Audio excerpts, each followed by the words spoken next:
Jadi stunting itu dari awal itu sudah salah definisi. Lalu dijadikan stigma, anaknya pendek lah, anaknya bodoh, sehingga justru yang menarik adalah ketika ibu-ibu ini membawa anaknya ke posyandu, lalu kemudian dikatakan anaknya stunting, lalu kemudian dia cabut karena dia malu gitu loh dan nggak balik lagi. Nah, anak sudah stunting, kita nggak bicara soal makanan aja. Makanya kenapa kalau anak sudah dinyatakan stunting, itu tidak boleh di tangan orang lain kecuali dokter. Oke, yuk kita telusuri negara-negara yang katanya memberikan makanan gratis kepada masyarakatnya. Boleh nggak kita lihat dapurnya ada di mana? Bagaimana pelaksanaan HACCP? Jangan tanya sama saya HACCP lah ya, nanti kursusnya setengah semester. Lalu bagaimana makanan itu di delivery, disampaikan ke pihak penerima.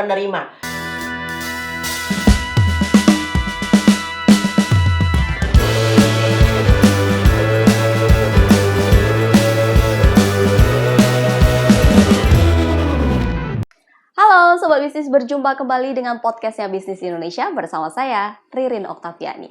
Masalah stunting di Indonesia belum juga dituntaskan oleh pemerintah.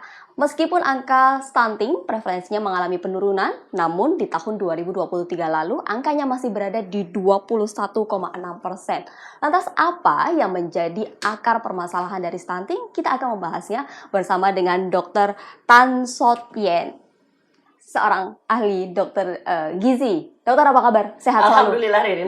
Baik-baik saja. Dokter, kita akan membahas berkaitan soal stunting. Tapi Ya. sebelum kita kemudian membicarakan lebih jauh tentang stunting, ingin mengetahui sebenarnya definisi dari stunting. Kadang orang masih bingung antara stunting dan juga gizi buruk. Itu apakah ada perbedaan atau justru itu adalah sesuatu yang cukup berbeda, dokter? Ya, beda banget ya. Karena kalau kita bicara stunting, jadi stunting itu dari awal itu sudah salah definisi. Lalu dijadikan stigma, anaknya pendek lah, anaknya bodoh, sehingga justru yang menarik adalah ketika ibu-ibu ini membawa anaknya ke posyandu, lalu kemudian dikatakan anaknya stunting, lalu kemudian dia cabut karena dia malu gitu loh dan nggak balik lagi ya. Nah, jadi yang paling penting adalah nomor satu, kita harus paham apa itu yang disebut dengan stunting. Jadi stunting beda dengan stunted. Stunting itu adalah gangguan gizi kronik. Jadi harus ada kata gangguan gizi kronik nih. Jadi artinya bukan anaknya ujuk-ujuk diare 15 kali diare, lalu kemudian setengah kilo berat badannya turun jadi stunting. Oh tidak. Jadi gangguan gizi kronik yang terjadi. Nah, terjadinya nih sejak ibunya hamil sampai anaknya 2 tahun.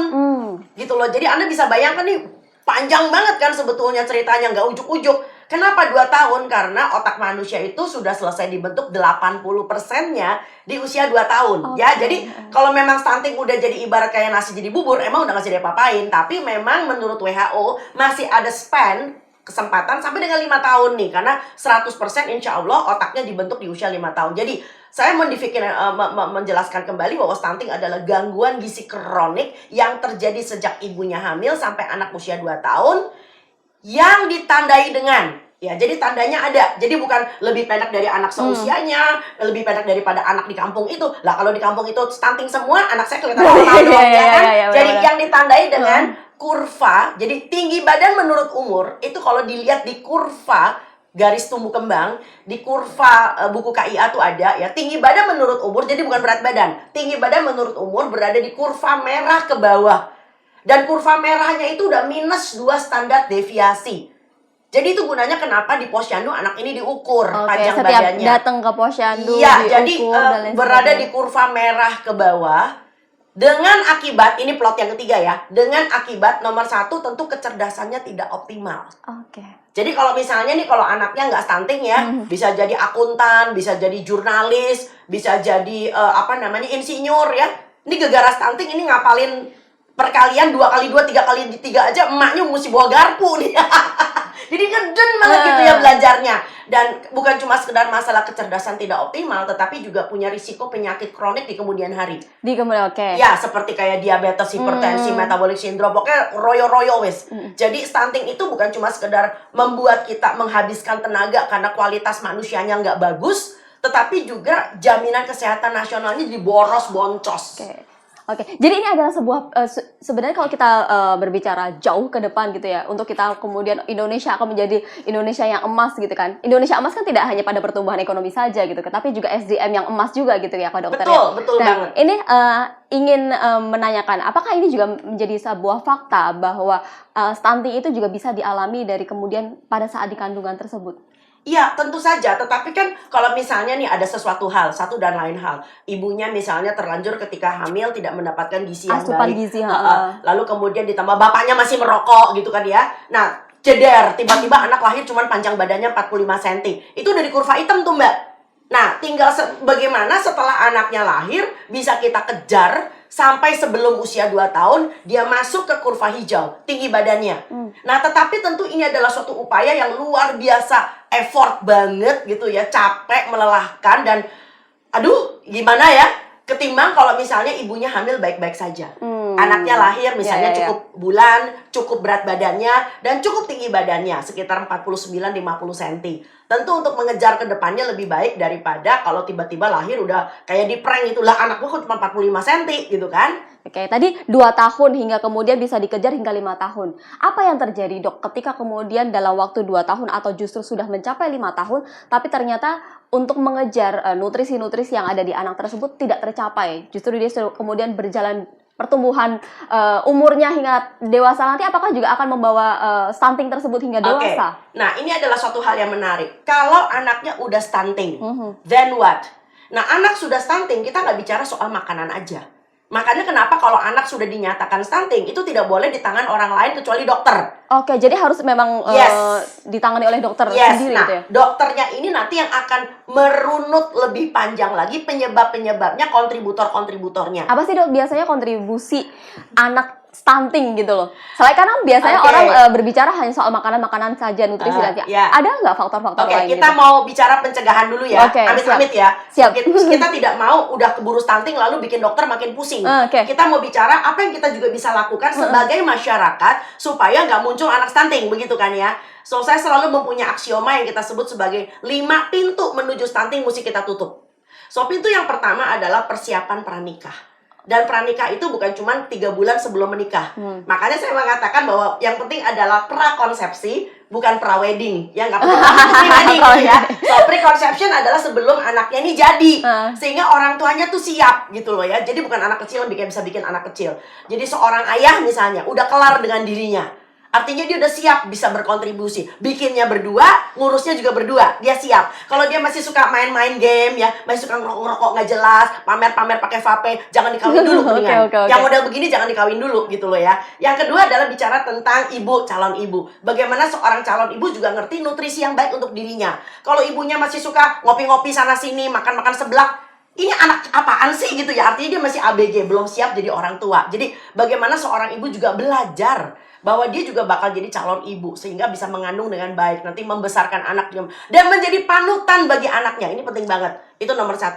Dan kedua, kalau misalnya ibunya sudah hamil, maka persiapan kehamilan adalah bicara bukan maternity-maternityan, tapi ibu belajar tentang manajemen laktasi. Nah, ternyata banyak sekali masalah stunting juga dimulai ketika anak tidak naik berat badan cukup, padahal dia masih dalam kurun ASI eksklusif. Ibunya panik duluan gitu ya? Ibunya udah overthinking. Nah, bahasa sekarang adalah overthinking duluan ya kan. Nah, misalnya putingnya rata. Nah, kalau puting datar itu tentu bisa dimanipulasi sebelum anaknya lahir. Kalau udah lahir mah udah deh. Ya, lalu kemudian mendidik juga nih calon-calon mertua nih. Ya, calon nenek. Ya, kadang-kadang yang riwes sendiri neneknya. Nggak dibolehin sama ibunya, tapi dibolehin sama neneknya gitu. Atau ketika ibunya misalnya kelihatan kok bayinya nangis terus ya, kayaknya ASI lu kurang deh. Wah, neneknya kan tajir melintir kan ya. Lalu mulai dengan campur tangan, beli support segala macam. Ini penting banget. Jadi masa sebelum melahirkan itu penting banget. Lalu kemudian adalah ketika anak ini lahir harus mendapatkan haknya yang disebut dengan inisiasi menyusu dini. Banyak rumah sakit belum menyediakan fasilitas ini karena IMD itu menjamin seorang bayi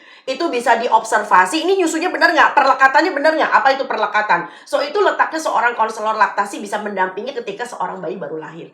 Dan yang ketiga tentu saja adalah ASI eksklusif selama 6 bulan. Nggak diganggu-gugat. Gitu loh ya. Jadi kalau misalnya ada anak baru 3 bulan nih, berat badannya nggak naik sesuai dengan kenaikan berat minimal. Lalu kemudian apa yang harus dilakukan? Oh, sufor aja, itu nggak boleh.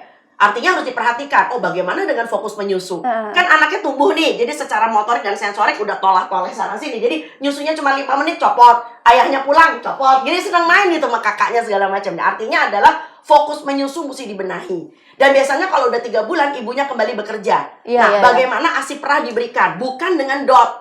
Karena ini akan menghasilkan bingung puting. Jadi bagaimana calon-calon pengasuh juga belajar secara telaten dan konsisten Ya, bisa memberikan dengan sendok, memberikan dengan pipet, dengan feeding cup, seloki, dan sebagainya. Nah, masa kritis adalah yang berikutnya adalah ketika anak ini sudah mulai MPASI. Nah, makanan pendamping ASI bukan makanan pengganti ASI. Makanan Pendamping pendamping ASI. ASI. Jadi artinya usia 6 sampai 8 bulan itu ASINya masih dominan sebetulnya 70%. Jadi komposisinya 70% dari ASI, kemudian 30% MPASI diperkenalkan baru- memang baru 30% ya, tetapi bukan berarti anaknya tidak makan, tetap makan karena di usia 6 bulan ASI saja itu tidak bisa mengejar pertumbuhan seorang anak. Ya, jadi harus mendapatkan ada bubur ati ayam dikasih dengan wortel lalu kemudian dan sebagainya. Jadi itu harus ada suatu bimbingan yang memang betul-betul ibunya paham. Nah, kita sudah punya namanya kan buku KIA nih. Nah, buku KIA yang menjadi masalah adalah tidak dipahami oleh ibu-ibu. Nah, ibunya lebih banyak menoleh dari internet gitu ya, Bu ya. Namanya panduan medsos. Iya. Padahal panduan medsos itu sifatnya adalah tontonan bukan tuntunan.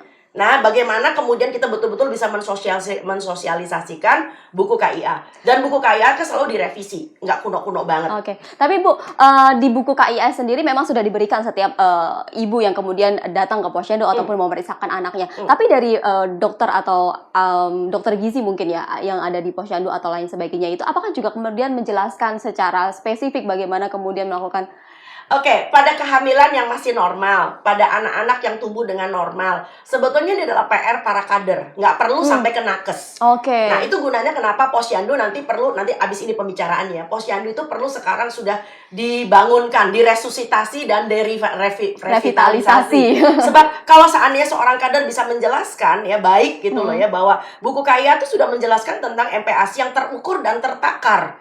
Bahkan secara higienis cara pembuatannya diberitahu. Nah, begitu pula dengan tahapan naik tekstur. Nah, umur 6 sampai 24 bulan ini adalah masa kritis karena anak juga mulai tumbuh gigi. Nah, kerap kali ketika tumbuh gigi banyak drama. Ya. Ada yang GTM, gerakan tutup mulut, ada yang namanya lepeh-lepeh. Nah, orang Indonesia berpikir kalau anaknya ngelepeh itu kayak bapaknya, pasti nggak doyan. Kenapa? MPASI lo kagak enak. Iya. Ya, makanya paling ricu di Indonesia, MPASI ketika bayi baru belajar makan, dikasih micin, saus tiram, dikasih garam, dikasih gula. Astagfirullahaladzim. Itu nggak boleh, Bu?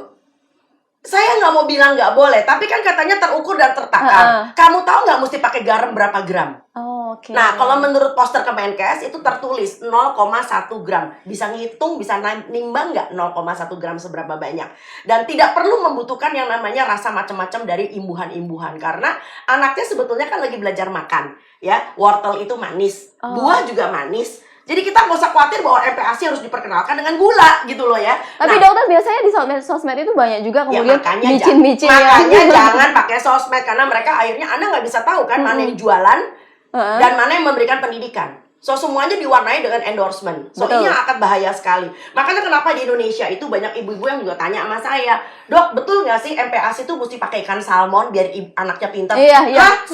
Salmon aja nggak ada di perairan kita. Betul apa enggak? Betul. Pakai unsalted butter, extra virgin olive oil, Masya Allah dikasih keju.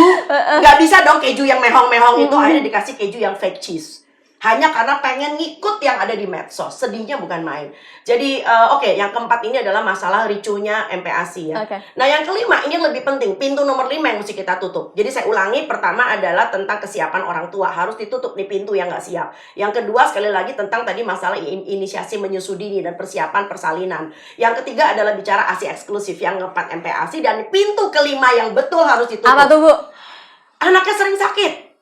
Batuk, pilek, mencret, imunisasi amburadul, akhirnya apa? Pendek anaknya. Ya, karena anak sakit itu tidak tumbuh. Nah, itu dia. Mau makan aja susah. Bayangin kalau anak lagi batuk pilek, ya kan? Napas aja pakai mulut kan. Gitu ya. Nggak bisa keluarin reak, nggak bisa keluarin ingus. So, akhirnya dia akan menolak makan. Pengennya nenen. Padahal umurnya udah 1 tahun. Nah, kalau sudah 1 tahun, terbalik dengan anak 6 bulan. Kalau sudah 1 tahun, ASI cuma 30%. Komposisi tadi ya? Yes, yang 70% adalah makanan. Jadi tolong jangan ngejulit. ASI itu bikin anak kurus. Woi, bukan ASI-nya bikin anak kurus, tapi karena anaknya tidak makan. Ya, jadi karena anaknya sering sakit, anaknya cranky, nggak mau makan, nenen. Nggak mau makan, nenen. Ya gimana mau bisa tumbuh? Ya, ASI itu kalau udah 1 tahun ke atas itu cuman ya kalau mau tidur malam supaya mendapatkan tambahan antibody, supaya mendapatkan bonding dari ibunya. Tetapi tidak mungkin ASI itu bisa mencukupi anak yang sudah 1 tahun. Oke, wow. Jadi 5 pintu ini mesti ditutup. Nah, pertanyaannya 5 pintu ini masih menganga nggak di negeri kita? Iya cukup, kalau kita Banget dilihat masih menganga. Dan ini adalah bukan kerjaan nakes, tapi juga bagaimana kita bisa melatih kader yang sekarang sudah punya beban baru loh, 25 kompetensi kader. Jadi kader itu bukan cuma sekedar nimbang dan ngukur nyatet atau bagi-bagi PMT, tetapi juga bisa memberikan konseling. Ini kerjaan berdarah-darah. Ya, karena jujur ngomong kader kita yang bisa kayak begitu hanya berapa gelintir. Dan hanya kemudian terfokus di beberapa wilayah Indonesia saja gitu. Nampaknya ya, demikian. Tapi Bu, kalau dilihat dari wilayah Indonesia sendiri gitu kan, daerah-daerah mana sih Bu yang kemudian memiliki angka stunting yang cukup tinggi, dan apa yang kemudian menjadi faktor di daerah tersebut? Yang masih tinggi sekarang adalah sebetulnya NTT sih, ya NTT. Tetapi jangan salah, di DKI Jakarta yang seperti kelihatannya udah ada gedung metropolitan gitu ya, angka stunting juga masih ada. Nah, sekarang dari sini kan kelihatan bahwa stunting itu tidak berkaitan dengan ekonomi, Saya pernah, tapi selalu dikaitkan dengan perekonomian ya karena itu adalah stigma gitu. sama kayak TBC itu, TBC penyakitnya orang miskin, TBC penyakitnya orang bodoh. Oh tidak, dokter yang TBC juga ada gitu loh ya. Jadi saya pernah ke NTT di suatu tempat yang saya bilang kaya. So, jangan mengatakan di Indonesia itu ada tempat miskin. Saya marah. Setiap jengkal tanah air kita itu kaya, ya. Semua orang kalau mau kerja keras pasti punya penghasilan. So di NTT ada suatu tempat di mana seorang ayah itu penghasilan bisa 20 juta, Mbak. Kita aja kalah. Setiap bulan gitu. Hei, setiap hari. Sekali melaut. Halo. Sekali melaut, karena begitu yang ditangkap itu ikan tuna yellowfin, bisa dia kirim, bisa dia jual sama orang-orang asing. Nah itu yang kita punya itu kita jual buat wisatawan, buat orang asing. Bukan buat dikonsumsi untuk Exactly, karena anaknya lalu makan mie kremes dong ya. Lalu duit 20 juta buat apa? Bapaknya naik dari rokok kretek menjadi rokok American Amerika. Oke, justru ibunya pakai buat cicilan perabot dong. So abis 20 juta itu abis dalam sekejap. Apa kemudian menjadi solusi untuk kemudian perekonomian yang disebut-sebut sebagai salah satu masalah? Jadi kalau Anda mau bicara tentang pencegahan stunting, so kita mengenal yang disebut dengan pendekatan spesifik dan pendekatan sensitif.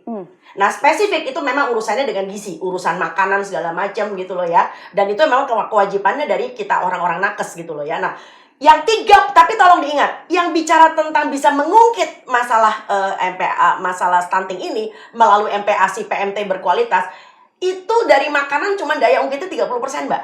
Oke. Ya, ini udah ada di Stranas. Ini sudah ada di Stranas ya. Lalu kemudian yang 70% itu justru dari pendekatan non-spesifik, yaitu pendekatan sensitif. Apa saja tuh, Bu? Apa saja? Pertama, perbaikan ekonomi.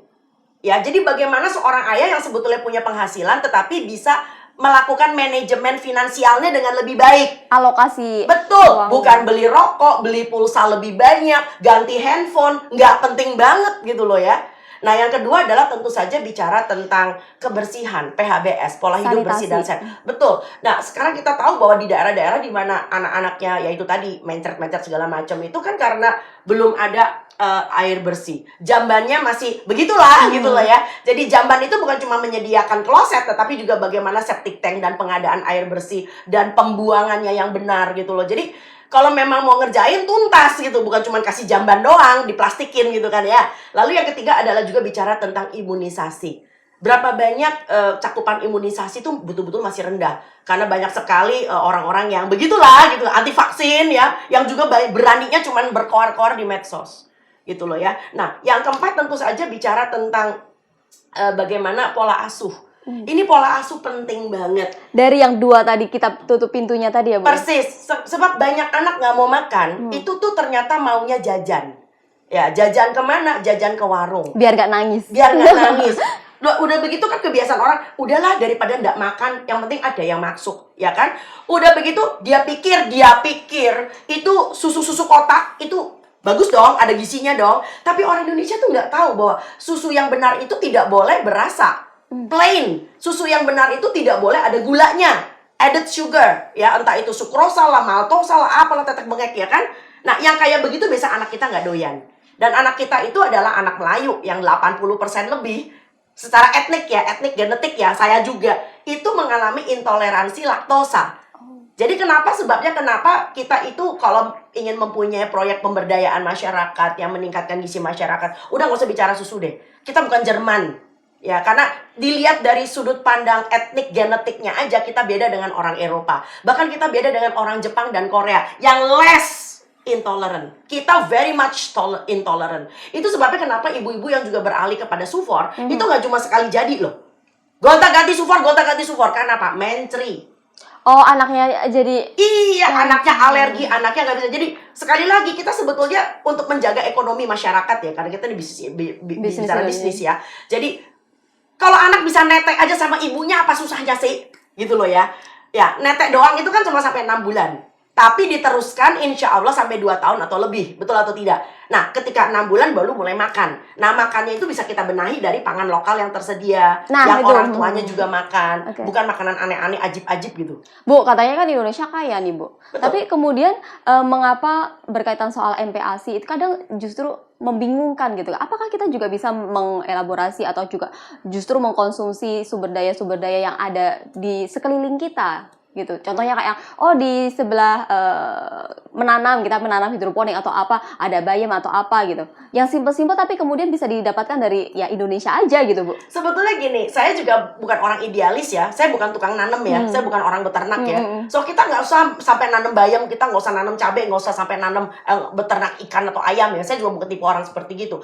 Tetapi dengan memanfaatkan apa yang ada di pasar tradisional, maka sesuai dengan cita-cita Kemendes nih, Kementerian Desa ya, bahwa ekonomi sirkuler akan berjalan ya. Jadi kita mendapatkan makanan-makanan yang sehat itu dari kang sayur ya, dari kang telur ya kan, dari si mas yang biasanya jualan ikan misalnya ya, dari nelayan. Jadi kita mendapatkan asupan gizi berasal dari apa yang tersedia secara lokal. Sebab kalau secara ekonomi sirkuler ini baik dan kualitas sumber daya manusianya bagus, anaknya jarang sakit, anaknya cukup mendapatkan protein hewani yang available dan affordable di daerah itu. Sebetulnya kita nggak butuh apa-apa loh Mbak dari negara orang itu. Ya, kita itu sebetulnya negara yang sangat swasembada dan swadaya. Sangat. Dan Indonesia itu paling ditakutin sama negara lain. Kalau kita pinter. Karena tanah air kita ini punya semuanya yang orang lain nggak punya. Saya mau kembali kepada kesiapan dari orang tua sendiri, Bu. Apa yang kemudian harus dilakukan sama orang-orang yang mungkin sekarang sudah ada beberapa, bahkan banyak gitu ya, pasangan muda yang kemudian memilih untuk menikah dan langsung cepat-cepat untuk memiliki punya anak gitu. Apa yang kemudian harus dipersiapkan agar anak-anak nantinya itu tidak stunting gitu loh, Bu? Oke, begini, sebetulnya kita sudah punya jalur ideal ya. Jalur idealnya adalah kita punya disebut dengan kursus calon pengantin. Nah, di dalam kursus calon pengantin di semua agama, kan di Indonesia itu kan orang menikah secara agama lalu dicatatkan ke catatan sipil. So, di semua agama itu sebetulnya sudah ada tuh kursus-kursus seperti itu. Tinggal masalahnya disisipkan nggak pesan-pesan khusus tentang bagaimana membangun rumah tangga dari sisi kesehatan juga. Nah, yang menjadi problem adalah, saya dengar-dengar ya, punten kalau salah, bahwa untuk bisa mengikuti Catin itu nggak wajib. Ya, nggak wajib, pokoknya ya udahlah, kalau ada pelicinnya skip aja lah. Yang penting kan halal perkawinannya ya, bisa ada penghulunya ya dan sebagainya. Kalau menurut hemat saya, barangkali agama juga mesti dalam hal ini. Itu sebabnya kenapa kalau Anda mau mencegah stunting, itu adalah pekerjaan lintas sektoral. Jadi bukan cuma masalah kesehatan, Kementerian Kesehatan, jadi Kementerian Agama, Kementerian Pemberdayaan Perempuan dan Perlindungan Anak, Kementerian Kesehatan, Kementerian Industri, Kementerian Perdagangan, Kementerian Kelautan, bahkan sampai dengan masalah pangan ya. Jadi ini memang penting banget supaya masyarakat kita tuh tahu gitu loh.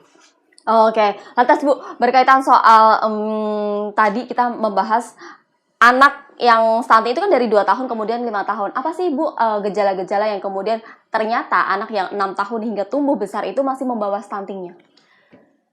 Ini yang sebetulnya suatu hal yang kritis yang perlu kita bicarakan. Ya, jadi kalau angka stunting Anda turun di daerah Anda jangan perlu berbesar hati. Karena apa? Karena anaknya sebetulnya yang masuk ke dalam kategori stunting yang umur di bawah 5 tahun itu keluar kelompok kategori usia. Tapi ternyata dia masih stunting. Tapi masih stunting karena nggak dibenahin kan, karena ya begitulah gitu loh ya. Nah, yang menjadi problem adalah yang seperti saya bilang tadi di awal, kalau kita punya sumber daya manusia stunting, nomor satu yang pasti begini, sebelum dia menjadi dewasa, anak-anak itu kalau tidak bisa membanggakan otaknya, Anda pernah tahu nggak kelompok geng-geng bullying? Ya, setiap remaja itu pengen eksis. Kalau dia nggak bisa eksis karena dia cerdas, maka dia eksis dengan cara lain. Dengan kekerasan, pamer harta orang tuanya, gitu loh ya. Dengan cara-cara yang, karena dia nggak bisa merencanakan masa depan. Salah satu ciri dari keterbatasan pikir dan keterbatasan kecerdasan adalah ketidakmampuan melakukan daya abstraksi. Jadi lo tuh hidup cuma buat hari ini, bukan buat hari depan. Ya dia nggak bisa bikin perencanaan, amburadul semua. Yang penting gue eksis, itu loh ya. Jadi ini adalah suatu hal yang sangat mengerikan. Makanya kenapa kita mengatakan bahwa generasi stunting akan kelibat dengan generasi stunting berikutnya. Karena ini akan masuk ke dalam geng yang pergaulannya tidak sehat. Jadi perkawinan dini di antara anak stunting Akan berlanjut gitu ya. betul banget, kecelakaan, hamil di luar Nikah. ekspektasi ya. Jadi bisa kebayang kalau ibu yang stunting bergaul dalam lingkungan yang tidak sehat, menikah sebelum waktunya karena udah terlanjur hamil. So apa kabar? Akan berulang gitu ya, Bu. Persis Tapi banget. kalau dari sisi kesehatan sendiri, apakah juga nanti dia akan mengalami sakit-sakit yang mungkin kronis atau Nah, yang ini yang membahayakan menarik. gitu, Bu? Banyak masyarakat itu tidak sadar bahwa anak stunting nggak boleh dibikin gemuk. Nah, ini bedanya antara stunting dengan wasting. Ya, stunting itu adalah bicara tentang tinggi badan menurut umur. Ya, yang berada di kurva merah ke bawah, -2 standar deviasi. Sedangkan wasting ini adalah anak yang tidak stunting. Cuman berat badannya tidak cukup dibandingkan dengan tinggi badannya. Jadi tinggi badan anak ini normal, ya, tetapi karena dia kurus, ya, karena berat badannya kurang, maka kelihatannya anak ini nggak bisa mengejar. So, tentu anak yang wasting akan diberikan makanan tambahan yang cocok dengan usianya. Tetapi kalau anak stunting bisa aja gizi baik. Nah, gizi baik karena apa? Karena dia pendek dan berat badannya kecil. Cucok toh? Ya, udah pendek, berat badannya Badannya kecil. Cucok. Jadi kalau Anda lihat berat badan menurut tinggi badan, itu ada kurvanya. Ya, berat badan menurut tinggi badan berada di kurva gizi baik. Nah, anak stunting harus dipertahankan gizi baik. So, Anda bisa bayangkan kalau anak stunting dengan gizi baik, karena kitanya nggak paham, hajar dikasih makan, mukbang tiap hari, maka anak ini dengan tinggi badan yang masih segitu aja, berat badannya melambung. Oke. Makanya lalu kemudian menjadi overweight, gizi berlebih. Ya, karena begini Mbak, berat badan itu adalah cermin asupan gizi jangka pendek. Jadi lo makan gila-gilaan nih, bulan depan jamin berat badan lo naik. Ya, tetapi kalau tinggi badan, nah ini adalah bicara tentang asupan gizi jangka panjang. Jadi itu sebabnya ada seorang ibu yang mengatakan, dok bulan ini anak saya nggak naik berat badannya, tapi tinggi badannya masih naik. Ya, tapi kalau berat badannya nggak naik 3 bulan berturut-turut, tinggi badannya bakal berhenti. Iya. Logikanya demikian, karena apa? Ya, berat badan itu kan tentang kemarin-kemarin habis sakit apa enggak, lagi GTM apa enggak, makannya cukup apa enggak. Jadi kalau berat badannya nggak naik itu karena masalah itu. Tapi kan beberapa bulan yang sebelumnya kan makanannya masih baik, asupannya masih oke, gitu loh. Bu, saya ingin menegaskan berkaitan tadi soal Ibu menyebut bahwa seorang bapak jangan sampai merokok ketika kemudian punya bayi gitu kan. Tapi kan yang dipahami oleh masyarakat kebanyakan adalah tidak merokok atau tidak nge-vape itu untuk kesehatan paru-paru anak. Apakah juga berkaitan dengan stunting gitu, Bu? Apa yang menjadi korelasinya? Oke, begini ya. Nanti kita akan bicara mengenai itu. Tapi satu hal aja. Ini ngomongan WHO, jadi jangan saya dibully ya. Iya. WHO sendiri mengatakan 50%, ya, jadi ada suatu produk yang membunuh 50% dari konsumennya. Kebayang nggak? Kita punya produk nih, kita beli. Yang konsumennya 50%-nya mati, itu rokok. Kamu beli mobil kan belum tentu kamu mati gara-gara mobil bukan rokok. Jadi WHO mengatakan, jadi satu-satunya produk yang membunuh 50% dari konsumennya, itu adalah rokok. Dan jujur ngomong, saya pengen nanya, tujuan orang rokok apa sih? Selain mengobati kecanduan, itu aja. Oke, satu isu yang barangkali kalian belum pernah tahu tentang masalah hubungannya dengan stunting ya. So, kita nggak bicara tentang nikotin saja. So, kita bicara tentang gas CO. Nah, jadi semua orang yang merokok, mau ngerokok pakai kretek kek, mau ngerokok sigaret kek, mau cerutu kek, mau vape-vapean kek, itu menghasilkan asap. Nggak mungkin orang ngerokok nggak pakai asap. Nah, asap ini mengandung yang namanya gas CO. Gas yang sama yang ada di knalpot motor lo, gitu ya kan? Nah, gas CO ini yang cilaka, bukan CO2 ya, CO, karbon monooksida. Ini kalau mengikat sel darah merah, maka sel darah merah Anda tidak lagi bisa mengikat oksigen. Iya, benar. Karena ikatannya 240 kali lipat. Lebih kuat daripada kalau si sel darah merah ngikat oksigen. Padahal anak butuh tumbuh, butuhnya apa? Oksigen, bukan gas CO. Jadi bisa dibayangkan bahwa kalau punya suami perokok, atau di ibu bekerja di pasar yang lingkungannya banyak sekali asap rokok, maka kemungkinan besar bayinya BBLR, berat badan lahir rendah. Dan anemi, karena dari lahir aja udah anemia. Ya, dan anak-anak anemia itu rentan dengan infeksi. Anemia ditambah infeksi, nafsu makannya buruk. Nah, ini bisa kebayang nggak? Bisa kebayang nggak? Jadi anaknya nggak doyan makan bukan karena makanannya nggak enak, bukan karena nggak diajak ngeliat bebek, lihat ayam keliling kampung, tapi karena nafsu makannya buruk. Karena anak ini punya masalah dengan dirinya. Ya, nah Anda bisa bayangkan, dan kalau anaknya sudah lahir, ya, kakeknya ngerokok, bapaknya ngerokok, atau dia tinggal sama ipar yang juga merokok, nggak tahu diri, maka anak ini rentan dengan penyakit-penyakit paru. Ya, penyakit paru obstruktif kronik. Itu sebabnya kenapa anak kalau batuk pilek, ada yang nanya sama saya, "Dok, ini udah bolak-balik lu, udah 3 bulan anaknya masih grok-grok napasnya." Saya cuma nembak satu hal. Ada yang ngerokok nggak di rumah? Ternyata ada. Ya, jadi ngerokok, lalu dapur di dalam rumah yang masih pakai kayu bakar, yang tidak ada ventilasi yang benar. So, ini juga salah satu bagian dari kontributor. Ibu tadi menyebut bahwa permasalahan dari stunting ini harus diatasi atau diselesaikan tidak hanya pada pemerintah, tapi juga lintas sektoral dan lain sebagainya. Apakah juga ada peran masyarakat yang bisa membantu untuk mengatasi stunting ini, Bu? Tentu saja, kita punya istilah di Indonesia adalah gerakan pentahelix. So, gerakan pentahelix itu adalah keterlibatan dari 5 kontributor dalam kancah Indonesia negara ini, gitu ya. di mana yang pertama tentu adalah pemerintah, kedua adalah masyarakat itu sendiri harus cerdas, yang ketiga adalah akademisi dan profesional kayak saya, yang keempat adalah media seperti kalian, dan yang kelima adalah pelaku usaha. Nah, dibutuhkan niat baik, ini penting ya, dibutuhkan niat baik untuk bisa bekerja sama. So, nggak ada salah satu item, salah satu kontributor yang ingin menguasai yang lain, ngebully yang lain, supaya akhirnya ujung-ujungnya berpulang keuntungan buat dirinya. Ya, seperti misalnya, ya, kalian sebagai media, kalian menggunakan saya untuk kepentingan kamu supaya ratingmu naik.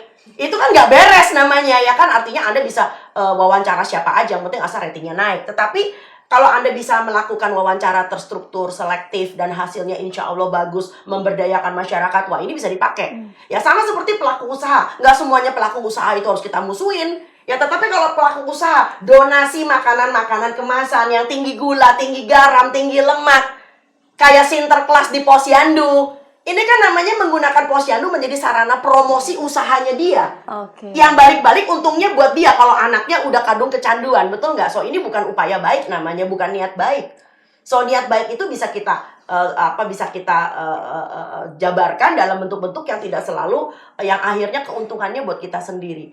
Ya, seperti misalnya banyak sekali pengusaha yang juga akhirnya ingin membantu, walaupun pengusaha urusan makanan ya, dia produsennya adalah makanan, tapi dia membantu pengadaan WC bersih, dia pengadaan lantainisasi dari rumah-rumah penduduk, dia membantu cakupan imunisasi dengan melakukan gencar promosi imunisasi pada anak dan seterusnya. Tapi berkaitan soal pemerintah yang akan diupayakan sebenarnya sudah banyak, tapi mungkin tidak tepat sasaran gitu kan. Salah satu yang kemudian sedang diinisiasi oleh dari salah satu calon presiden kita adalah memberikan makan siang gratis dan juga susu. Apakah itu tepat untuk kemudian menjadi program mengentaskan stunting? Saya tidak masuk kalau ke masalah politik ya. Baik. Kita sudah punya contoh soal bahwa pemerintah yang sekarang yang existing today itu sudah memberikan yang namanya PMT, pemberian makanan tambahan. Bukan yang penyuluhan ya. Kalau PMT penyuluhan itu kan yang di Posyandu tiap bulan. Habis anaknya nimbang, dapat bubur kacang hijau, dapat telur, dan sebagainya. Ini kita punya disebut dengan PMT pemulihan. Ya, yang sengaja dari dana operasional itu membuat ibu-ibu yang berat badannya kurang lagi hamil, anak-anak yang juga wasting dan seterusnya, itu mendapat asupan makanan tambahan dari Posyandu yang disalurkan lewat Posyandu yang diantar ke rumah-rumah mereka. Nah, dari situ kita perlu belajar. Ya, belajar. Nomor 1, tidak semua makanan ini diterima dengan baik. Karena apa? Memang dasar anaknya ini bermasalah. Dia giginya karies, dia anemia. Ya, akhirnya makan bapaknya. Istri yang kenyang bapaknya. Betul. Nah, nomor 2 yang kita perlu perhatikan adalah ini adalah makanan tambahan. Ya, yang cuma diberikan sekali. So, bukan berarti lalu kemudian bismillahirrahmanirrahim, anaknya besok jadi kuat dan tidak stunting. It's impossible. Karena apa? Kalau pagi sarapannya masih seblak. Ya, makan malam cuma mau wafer doang pakai susu coklat sampai giginya keropos. Yakin anaknya menjadi lebih baik? Halo, gitu loh ya. Jadi yang kita lakukan karena Indonesia sudah merdeka 78 tahun. Ya, so saya ingin mengangkat isu tentang 78 tahun kita merdeka. So kita harus saatnya untuk memberdayakan masyarakat. Kalau kita baru merdeka 10 tahun, 5 tahun ya sudahlah. Saatnya masyarakat masih diberi ikan. Sekarang masyarakat harus diberikan kail supaya dia bisa cari ikan gitu loh ya. Nah, ini kan yang paling penting. Jadi bagaimana kita membuat masyarakat kita menjadi pintar dan cerdas, bukan cuma sekedar sebagai penadah. Cuma kalau menjadi penada, suatu hari yang ditadahkan itu hilang, dia akan teriak. Oke, dia Ini akan kelimpungan menjadi ya Bu ya. Betul. Tapi Bu, konsep untuk memberikan makanan gratis dan makanan gratis secara direct kepada anak ataupun kepada ibu, ini kan juga dilakukan di negara-negara lain gitu kan. Apa yang kemudian bisa menjadi pelajaran dari negara-negara lain tersebut jika diterapkan di Indonesia? Inilah repotnya kalau kita cuma membaca headlines. Oke, yuk kita telusuri negara-negara yang katanya memberikan makanan gratis kepada masyarakatnya. Boleh nggak kita lihat dapurnya ada di mana? Bagaimana pelaksanaan HACCP? Jangan tanya sama saya HACCP lah ya, nanti kursusnya setengah semester. Lalu bagaimana makanan itu di-delivery, disampaikan ke pihak penerima. Ya. Dan yang keempat, kita bicara tentang efektivitasnya. Ya. Dan yang nomor 5, apakah menyedot? Nah ini, apakah menyedot dari dana-dana urgent lainnya? So, jangan sampai kita bicara cuma memberikan orang makan, tetapi dana pendidikan merosot, dana kesehatan merosot, dana perumahan masyarakat merosot. So, dari mana? So, kita nggak bisa begitu. Dan jujur ngomong, orang menjadi sehat, jadi pinter, punya anak generasi emas, ini nggak cuma bicara tentang makan loh, Bu. Ya, kita bicara tentang pola asuh. Gitu loh ya. Dan maaf, Indonesia berlaku yang namanya otonomi daerah dan desentralisasi. So, bisa jadi dari pusat pesannya A, B, C, D sampai daerah X, Y, Z. Ya, dan saya nggak mau suzon ya, tapi izinkan kalau saya boleh. Ini akan membuka celah-celah korupsi, membuka celah-celah kolusi, bukan korupsi, kolusi dan nepotisme. Ya, siapa yang punya tetangga atau punya saudara atau punya ipar atau punya mertua yang punya catering lah, punya apa. Jadi ini akan membuka celah-celah yang I'm sorry, di Indonesia ini masih kental banget. Ya, itu barangkali keprihatinan saya. Nah, kalau dari mungkin Ibu juga sering sekali ke lapangan ya Bu ya. Apa sih yang kemudian menjadi perhatian yang perlu untuk kemudian dievaluasi dari kinerja-kinerja mungkin tenaga kesehatan yang berada di daerah gitu Bu? Satu hal bahwa kita harus bicara tentang kompetensi. Again, kompetensi. Karena begini yang aku suka temui juga ya. Kan kita punya aturan nih sekarang. Kalau di posyandu, anak nimbang 1 bulan nggak naik. Dia harus dirujuk ke puskesmas. Setuju? Nah, yang saya sedihkan adalah kerap kali, punten ya, maafkan saya. Nakes-nakes kita di puskesmas itu nggak siap. Nah, nggak siapnya adalah karena kadang-kadang mereka cuma mengatakan, Bu, sabarin aja. Namanya juga anaknya baru belajar makan. Bu, nggak apa-apa. Kan masih ada di kurva hijau. Loh, kalau memang nggak apa-apa masih di kurva hijau ya di posyandu aja. Ngapain dari posyandu dirujuk ke puskesmas? So bahasanya kan nggak boleh sama dengan si kader dong ya. Ya katanya kalau di posyandu nggak naik 1 kali timbang nggak naik, mesti dioper ke puskesmas. Lah di puskesmas dia omongnya katanya nggak apa-apa masih di kurva hijau. Ini gimana ya? Atau ya pakai jurus tembak diberikan sufor padahal anaknya masih ASI. Tidak dievaluasi tentang cara pemberian makannya, yang dimakan apa, teksturnya bagaimana, anaknya ditelaah anemia atau tidak, punya infeksi-infeksi kronik atau tidak. So ini penting banget. Dan tolong di puskesmas itu nggak bisa ya. Idealnya itu kan gini, nggak bisa punya cukup waktu berbicara seperti kita setengah jam. Kadang-kadang pasiennya melerot 50, 60, 70. Wah, cilaka banget kalau satu dokter menghabiskan waktu setengah jam. Untuk konsultasi gitu. Betul, padahal untuk sampai bisa konsultasi mendalam kayak focus group discussion gitu, itu kita butuh waktu lama. Ya, jadi sama seperti kayak pelayan BPJS. Kenapa kesannya asal-asalan? Lu lihat dong yang antri bro, gitu loh ya. Kita mau kerja sampai jam 11 malam kayak KPPS kan nggak mungkin, gitu loh ya. Dan itu setiap hari gitu ya. Betul, jadi yang kayak gini-gini loh, manajemennya juga harus dibenahi. Saya juga pernah di puskesmas, saya juga pernah kerja di bawah. Jadi saya tahu banget antrian yang begitu panjang sangat tidak mungkin membuat kita bisa betul-betul thorough discussion itu dengan kita punya masyarakat. Oke, baik, terima kasih sekali dengan senang hati telah menjabarkan dan juga menguraikan masalah-masalah yang kemudian harus kita perbaiki dan juga kita evaluasi. Semoga kita juga benar-benar menuju ke Indonesia emas dengan generasi yang emas pula. Saya masih optimis dan insya Allah. Terima kasih Semoga sehat selalu Ibu, dan kita juga akan berjumpa kembali di podcastnya Bisnis Indonesia di episode berikutnya. Sampai jumpa.